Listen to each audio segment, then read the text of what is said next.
ইমাম কে হবে আপনি কোন বুঝলেন নাই? এখানে কি নির্বাচনের দরকার আছে? আপনারা বুঝেন নাই। মানুষ আছে কয়জন? আলেম ফকিরা আলেম না। এবার আপনি বলেন, আমি কি জিজ্ঞেস করবো ভাই ইমাম কে হবে? আমি কোন ইমাম কে হবে? আপনি বলেন, এটা কি বলার দরকার আছে?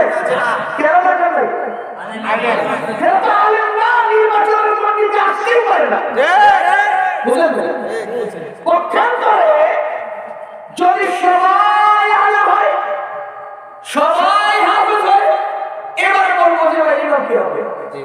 বুঝলেন না?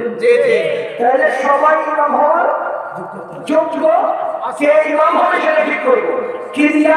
তখন ফেতার কিতাবে বলতেছে যে লোকের এলেম বেশি তাকে ইমাম বানাও, সবাই তো এলেমে সমান।